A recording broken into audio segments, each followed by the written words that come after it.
They said she was too big to love, too strong to be a woman, too much to ever belong.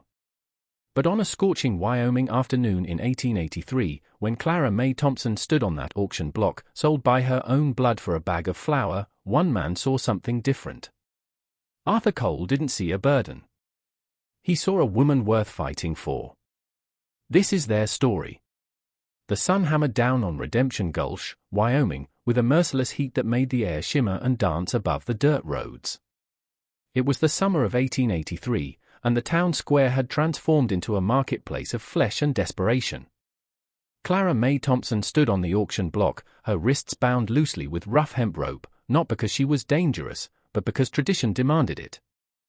The wood beneath her bare feet was hot enough to burn, but she didn't flinch. She'd learned long ago that showing pain only invited more cruelty. "Look at the size of her," someone shouted from the crowd, and laughter rippled through the assembly like wind through wheat. Clara May kept her eyes fixed on the distant mountains that promised a freedom she'd never known. She was 23 years old, stood nearly 6 feet tall, and had shoulders broader than most men in the territory. Her hands, calloused and strong from years of labor, hung at her sides like anchors. She wore a dress that had been let out 3 times, the seam straining across her back, the hem falling several inches too short to be decent. Her dark hair, thick and unruly, had been pulled back with a strip of cloth, but strands escaped to frame a face that would have been beautiful if not for the exhaustion etched into every line. The auctioneer, a weasel-faced man named Bartholomew Finch, wiped sweat from his brow and consulted his notes. "Clara May Thompson," he announced, his voice carrying across the square. 23 years of age, strong as an ox. Can plow a field, milk 20 cows before breakfast, and carry a full-grown hog over her shoulder. He paused for effect, letting his gaze sweep the crowd. But as you can see, she's considerable in size. Her own family couldn't afford to feed her anymore. So here she is, indentured servitude. 7 years of labor to whoever makes the best offer. 7 years, a woman's voice called out. Who'd want to feed that for 7 years? More laughter. Clara May's jaw tightened, but she didn't look down. She wouldn't give them that satisfaction. Her uncle, Horace Thompson, stood at the edge of the crowd, his hat pulled low over his eyes. He didn't have the decency to look ashamed. When Clara May's parents had died of fever 2 winters ago, Horace had inherited their small farm along with the responsibility of caring for their only daughter. For a while, he'd put her to work, and Clara May had worked harder than any 3 men combined. She'd cleared fields, mended fences, tended livestock, and kept his house running while his own wife lay in bed, complaining of various ailments. But when the drought came and the crops failed, Horace had made his choice. The horses could be sold, the pigs could be sold, and Clara May ate too much. She had to go. "Starting bid," Finch called out, "is 1 bag of quality flour and provisions for the winter months," the crowd murmured. It was an insult disguised as an offer, and everyone knew it. "I'll take her," rasped a voice from the left. Clara May's eyes flicked toward the sound and found old man Hemlock, a widower with a reputation for working his servants until they collapsed. He had a farm 20 miles north, and rumor said his last 3 hired hands had fled in the night rather than endure another season under his brutality. "1 bag of flour? I need someone to work my north 40-inch. 1 bag of flour," Finch repeated. "Do I hear?" 2 bags, interrupted another voice. This one belonged to Franklin Pierce, who owned the freight company. "And I'll throw in a side of bacon." "I need someone to load wagons." Clara May's stomach turned. She'd seen the way Pierce looked at his female workers, the way his hands lingered too long when he passed them their wages. 7 years under his employment would be 7 years of fighting off more than just hard labor. 2 bags of flour and a side of bacon. Finch's eyes gleamed. "Now we're talking. Anyone else?" The crowd shifted, uncomfortable. They wanted entertainment, but actually bidding on a human being required a certain moral flexibility that not everyone possessed. Clara May scanned the faces before her. Women she'd helped during difficult births, their faces now turned away. Men whose children she'd pulled from the river, who now studied their boots. This was what she'd been reduced to. 2 bags and bacon going once, Finch called, his voice rising. Going twice. Hold on, the voice came from the back of the crowd, deep and quiet, but carrying a weight that made people turn. The crowd parted, and a man walked forward with the kind of confidence that didn't need to announce itself. He was tall, perhaps as tall as Clara May herself, with a face weathered by sun and wind. He wore dusty trail clothes, and a hat that had seen better days. His jaw was covered in several days' worth of stubble, and his eyes, the color of storm clouds, remained fixed on Clara May with an intensity that made her breath catch. He walked right up to the auction block, ignoring everyone else. "What's your name?" he asked Clara May directly, completely ignoring Finch and the established protocol. Clara May blinked, surprised. "Clara May," she managed, her voice rough from disuse. "Clara May Thompson," he nodded slowly. Then he turned to Finch. "What's she being sold for?" Finch puffed up, offended. "This is an auction, friend. Current bid is 2 bags of flour, and a—" "I asked what she's being sold for," the man repeated, his tone unchanged but somehow colder, "not what she's being bid at." "What did her family get for putting her on this block?" An uncomfortable silence fell. Horace Thompson shifted his weight, suddenly very interested in a loose thread on his jacket. "1 bag of flour," Clara May said clearly, her eyes locked on the stranger. "And a promise they wouldn't starve this winter." Something flickered across the man's face, anger, perhaps, or disgust.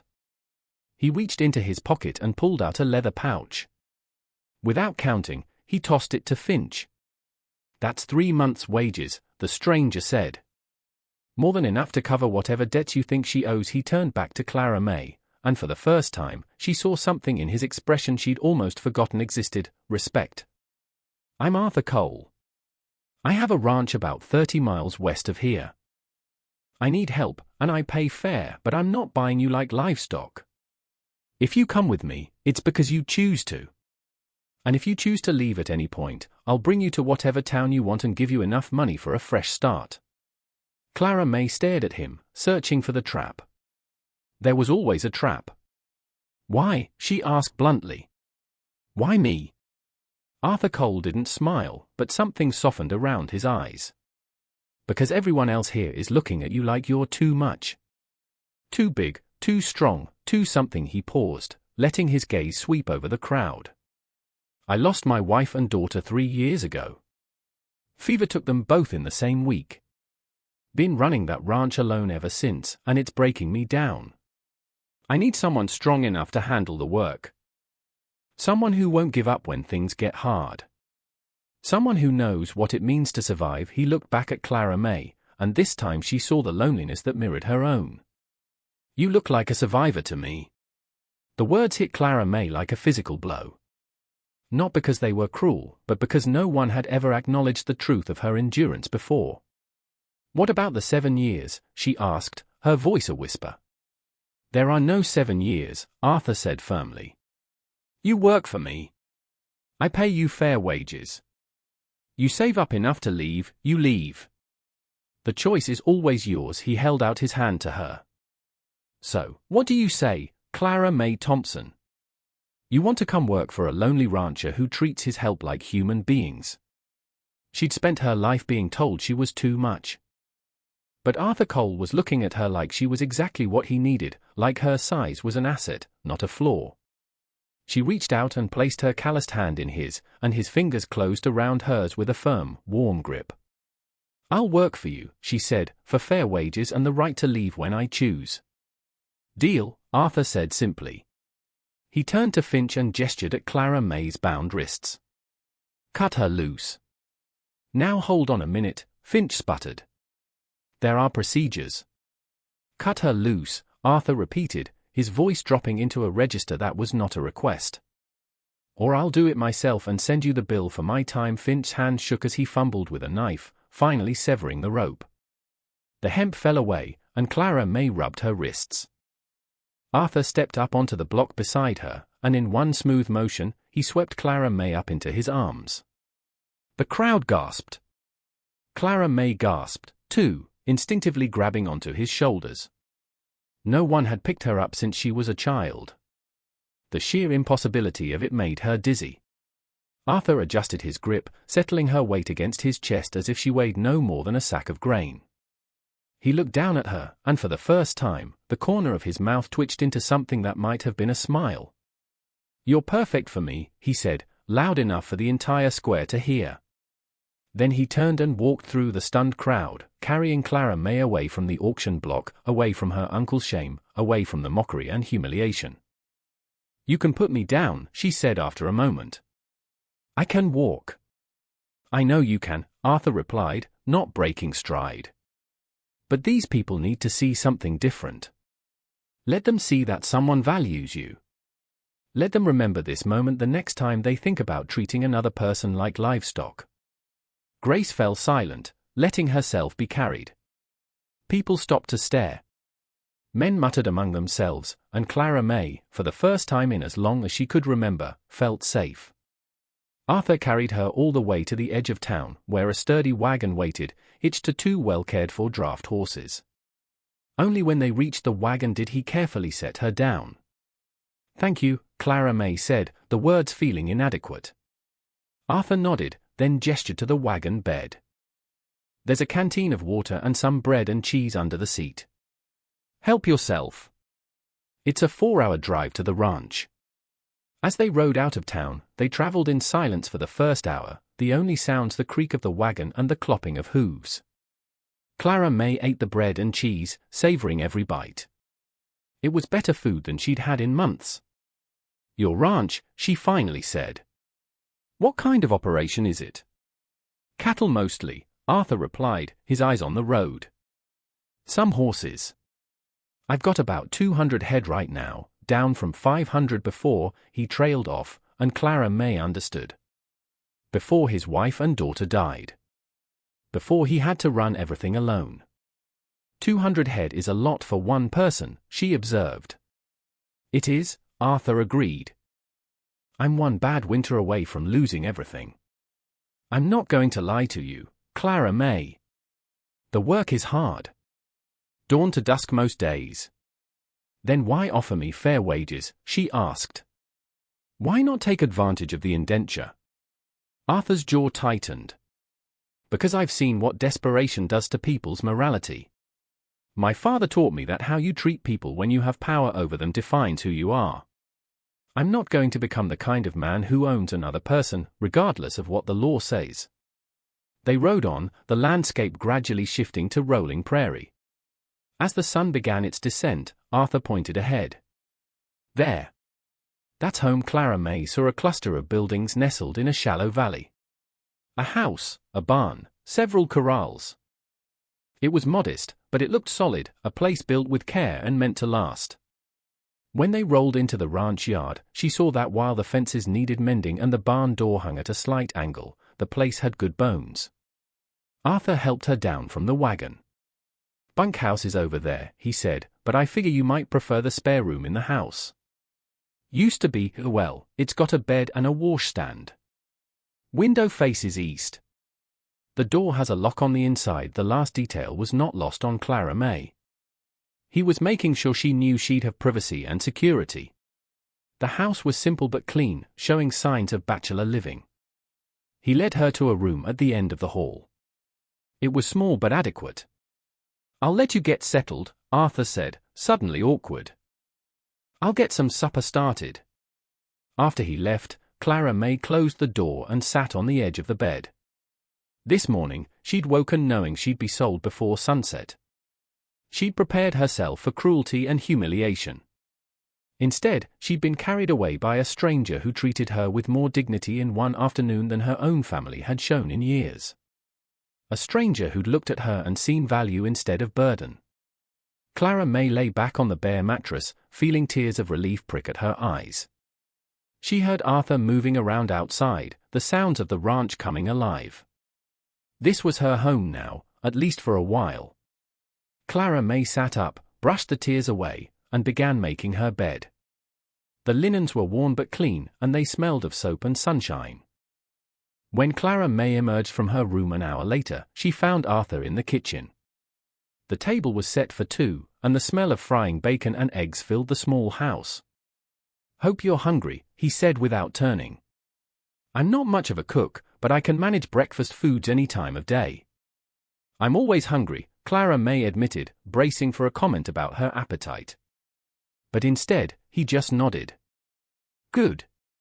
A woman your size doing the kind of work I'll be asking, you'll need to eat well. No point in having strong help if they're too underfed to use that strength." Clara May felt something tight in her chest loosen. "That's not what most people say." "Most people are fools," Arthur replied, sliding a heaping plate in front of her. They ate in companionable silence, and she gradually relaxed enough to simply enjoy the meal. After dinner, as darkness fell over the ranch, they stood in the yard, looking up at a sky so full of stars it seemed impossible. "I know today was difficult," Arthur said quietly. "And I know trust doesn't come easy. But I meant what I said, Clara May. You're safe here. You're valued here. I believe you," she said, and discovered she meant it.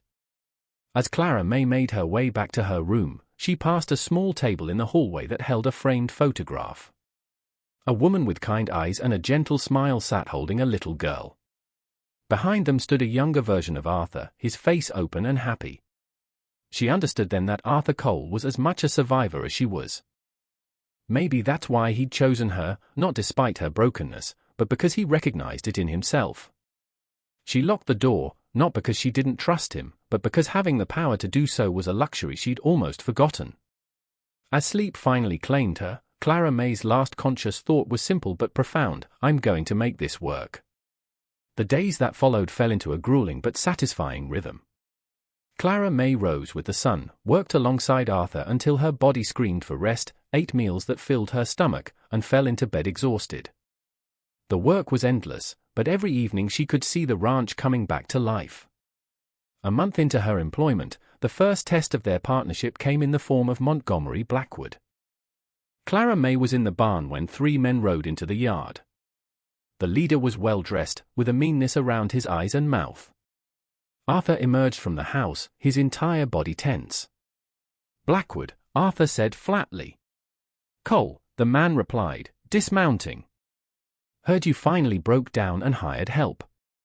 Couldn't keep this place running on pride alone, could you?" "I hired a partner," Arthur corrected. "What do you want, Blackwood?" Blackwood's eyes found Clara May. "That the help? Heard you bought yourself a woman at auction. Must have been desperate." "Watch your mouth, Blackwood," Arthur said, taking a step forward. "Clara May works here same as any ranch hand.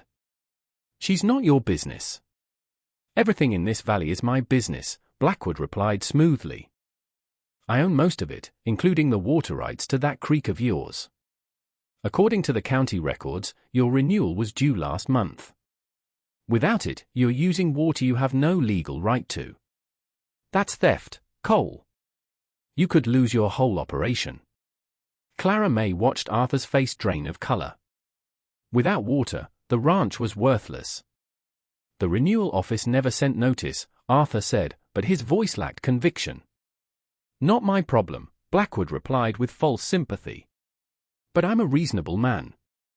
I'll reinstate your water rights. All you have to do is sell me this ranch." Clara May felt rage boiling in her chest. "How much?" she heard herself ask, stepping out of the barn. All eyes turned to her. Blackwood looked her up and down with contempt. "Excuse me." "The renewal," Clara May said, walking to stand beside Arthur. "How much does it cost?" Blackwood laughed. "What's it to you, woman? This is between men." "I'm a partner in this ranch," Clara May said, lifting her chin. "So, how much?" $50, Blackwood admitted reluctantly. "But with penalties, 100 total." "Then we'll pay it," Clara May said firmly. "Today." "Arthur, you ride into town and file the renewal." "Problem solved." Blackwood's face darkened. "The deadline has passed. There are procedures, Anne. And I'm sure the county clerk will be happy to accept the fee," Clara May continued, her voice sweet as honey. Unless there's some reason he wouldn't, some reason the county wouldn't want legitimate fees paid. The implication hung in the air. If Blackwood had interfered, it was corruption. You're making a mistake, Blackwood snarled. We have each other, Arthur said, finding his voice again. He glanced at Clara May with gratitude and respect. Thank you for bringing this to our attention, Blackwood. Don't let us keep you. It was a dismissal. Blackwood mounted his horse. This isn't over, Cole. One bad winter, one drought, and you'll lose everything. And I'll be there to pick up the pieces.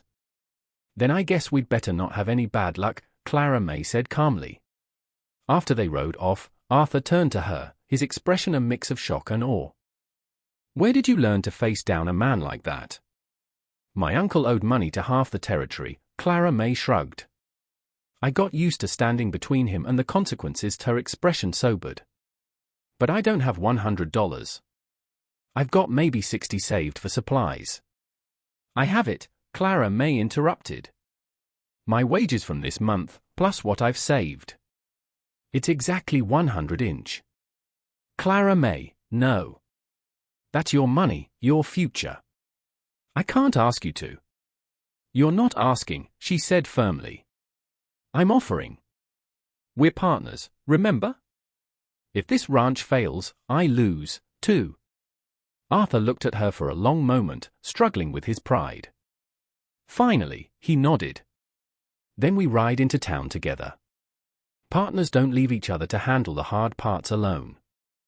The confrontation with Blackwood changed everything. They moved as a unit, their partnership deepening beyond contracts or wages. 2 months into her time at the ranch, Arthur kept his promise about making the place fit her. One evening she came in to find him surrounded by tools and lumber. Making you something that won't break, he replied, carefully fitting joints together. I've watched you perch on chairs like you're afraid they'll collapse. You shouldn't have to make yourself smaller just to exist in this house. Clara May felt that now familiar tightness in her chest. You don't have to. I want to, Arthur interrupted gently. Besides, I'm building too. Seems foolish to make furniture that can't actually hold the people who live here. He glanced up at her. Size doesn't determine strength. And strength isn't something to apologize for. What was her name? Clara May asked quietly. Your wife. Arthur's hands paused. Eleanor. Ellie for short. Our daughter was Rose, 3 years old when the fever came. He looked up, meeting her eyes. But I'm not alone anymore, am I? You're here, and that matters more than I think you know. The chairs were finished 3 days later. Solid oak, wide and sturdy. Clara May sat down, and for the first time, a chair felt solid as the earth beneath her feet. It fits, she said, surprised by the emotion in her voice. That's the idea, Arthur replied. Their quiet progress was shattered 3 weeks later. 5 riders entered the yard, their leader a man with a scarred face and casual menace. Arthur emerged from the house, his hand moving toward his hip. Kane, Arthur said flatly. Cole, the man replied. Mr. Blackwood pays well for problem solving. He wants this land. We can solve this easy, or hard. Easy is you sign the deed and walk away. Hard, he shrugged, involves fire. Accidents happen. Clara May stepped out of the barn. There's a problem with your plan, she said, her voice carrying across the yard. You're trespassing and making threats. That's enough to get you hanged. Kane's eyes narrowed. And who might you be? Clara May Thompson, partner in this ranch and witness to every word you just said. She crossed her arms. So no, I don't think you'll do anything. I think you'll ride back to Blackwood and tell him we're not scared, and we're not selling. Kane stared, calculating. He saw she was right. Blackwood wanted them gone, but not in a way that would bring federal marshals. This isn't over, he said, but it was a retreat. As they rode off, Arthur turned to her, his face pale. That was either the bravest or most foolish thing I've ever seen, he said. He was just a bully, Clara May replied. But we need to be prepared. We need to ride to Havens Creek and file a complaint with Sheriff Brody. Make it official. The weeks that followed were tense, but the threatened violence never came. Blackwood was playing a longer game. As summer gave way to fall, Clara May realized she'd been at the ranch for nearly 4 months. One evening, after a long day, they sat on the porch watching the sunset. "I've been thinking," Arthur said. "When we sell stock in the spring, you deserve more than just wages. You deserve a percentage. 20% of profits. You're a real partner, Clara May." She felt tears prick her eyes. 20%. A real stake in something. She extended her hand, and Arthur took it. "Yes," she said, her voice strong and sure. "Yes to all of it." One evening in mid-October, Clara May was in the hayloft when a plank gave way. She fell, catching a support beam at the last second, her body dangling 15 feet above the barn floor. "Clara May!" Arthur's voice was sharp with terror. He scrambled up the ladder. "Hold on." He reached her, grabbing her wrists with a grip like iron. Together, they hauled her back to safety. He gathered her into his arms, holding her so tightly she could barely breathe. "God, Clara May, you could have died." When he finally pulled back, his eyes were raw with emotion. "I need you to know," he said, his voice rough. "You matter to me. The thought of losing you. I can't go back to being alone. I won't survive it a second time.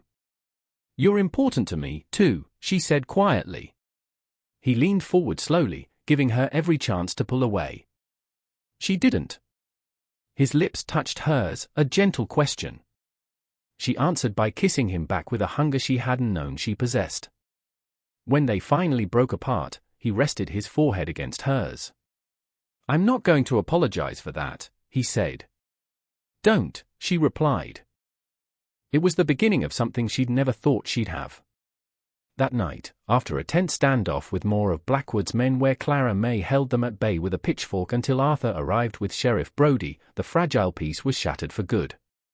The thugs were arrested, one turning witness against Blackwood. The immediate threat was neutralized, but the close call stripped away their last hesitations. "Marry me," Arthur said suddenly, the words tumbling out. "I know it's fast, but Clara May, I love you. I love your strength and your courage. I loved Ellie and I'll always carry her and Rose in my heart. But I love you, too. Differently, but just as truly." Tears streamed down her face. "I love you, too," she said, her voice breaking. "I never thought anyone would want me. But you look at me like I'm precious." "Is that a yes?" he asked, hope and fear warring in his expression. "Yes," she said, laughing through her tears. "Yes, I'll marry you." They were married 2 days later by Sheriff Brody, a simple affair that felt like stepping into a new life. Winter arrived with a furious blizzard that trapped them in the house. On the second day, fighting their way to the barn to check the stock, they found a young woman, barely conscious, half buried in a snowdrift. They carried her back to the house, slowly warming her, saving her life. Her name was Lucy Thorne, and she was running from Montgomery Blackwood. Her family was in his debt, and he'd tried to force himself on her. When she refused, he threatened to ruin her family. The story revealed Blackwood for what he was, not just a greedy businessman, but a predator. "We'll handle it," Arthur said, his voice hard as iron. When the storm broke, Arthur rode for the sheriff and a journalist from the territorial newspaper. Lucy's testimony, combined with their own documented harassment, was enough. They rode to Blackwood's ranch, a sprawling, ostentatious testament to his greed. "Randall Blackwood, you're under arrest," Sheriff Brody said, holding up the warrant. Blackwood's face crumbled as he realized his carefully constructed empire was collapsing. His eyes landed on Clara May with pure venom. "This is your fault. If you'd just sold when I asked." "If we'd sold, you'd still be hurting people," Clara May replied calmly. "The problem was never us, Blackwood. It was always you." They watched as he was led away in chains. The threat was finally over. They offered Lucy a home, a job, a second chance. And as winter gave way to the first hints of spring, their small family found a new rhythm. One evening in late March, Arthur found Clara May standing in the yard, looking out at the land. He came up behind her, wrapping his arms around her waist. "What are you thinking about?" "I'm thinking," she said, leaning back against him, "about how far we've come." "Arthur," she said softly, "I'm pregnant." He went completely still. Then he turned her to face him, his eyes wide with wonder, joy, and the ghost of past grief. "A baby," he whispered. "We're having a baby." "We are," she confirmed. He kissed her, pouring all his love into it. "It's perfect," he said, his voice breaking. "You're perfect. This life we're building is perfect."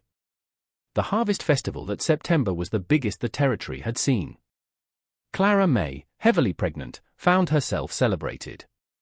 She was no longer just the woman who was too big, she was a local hero, proof that the undervalued could rise and thrive. As lanterns were lit against the dusk, Arthur approached her with a small box. Inside was a silver arm cuff, beautifully worked with a mountain, a barn, and a woman standing strong. "You were never too big," he said, sliding it onto her arm where it fit perfectly. "You were always just right for me." He turned to the gathered crowd. "This is my wife, Clara May Cole. She saved my ranch. She saved my life. And she taught this whole community that courage matters more than circumstances." The crowd cheered. "Dance with me," Arthur said, holding out his hand. As they danced beneath the lanterns, her husband's arms around her, their child moving within her, Clara May thought about the journey from that auction block to this moment of complete belonging. Everyone who had called her too much had been wrong. She wasn't too much. She was exactly enough, exactly right, exactly what the world needed, even when the world didn't know it yet. She was home. She always had been.